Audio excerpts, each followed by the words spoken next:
I've been working primarily on the interactions between plants and fungi, and in fact how they communicate with one another. And so that's one of the important things for us to be able to figure out is how do they actually talk to one another, because it's through that communication that we can understand disease and predict disease. Our tools were kind of limited in what we could do, so it was exciting. About 18 months ago there was a forum between the College of Engineering and CALS, and it was at that particular exchange that it became apparent that there were folks in the College of Engineering, particularly Omar Oral Khan, who was interested in actually developing electronics for us to be able to understand and decipher how plants in fact communicate.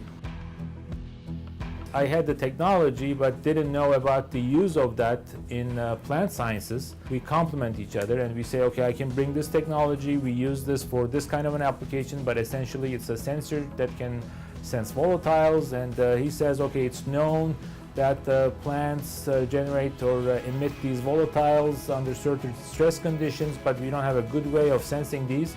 And it's in a very exciting area for research, because it's sort of one of the holy grails is to understand how plants communicate, particularly in real time.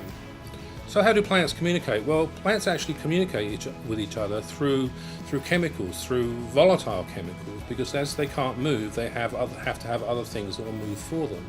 And so those are these volatile compounds, and they produce and emit different types of volatile compounds depending on what they're experiencing. But how can we understand what these signals are? We want to be able to communicate with plants in more real time. So this is where Omar's work on developing these sensor technologies, because it's very sensitive platforms that can actually detect and decode these different signals. And that will enable detecting disease in plants early on. That will increase the crop yield. It will basically produce more food, and I can directly see how that will affect an individual's life. We can't wait until a plant is really sick and developing all sorts of symptoms. We want to be able to identify those plants immediately upon when they're being attacked, and that's how we are trying to use these sensors. So each one of us knew one part of the story, but not the completeness of it, and just getting together, and that's the match, and that was the beauty of coming together, I would say.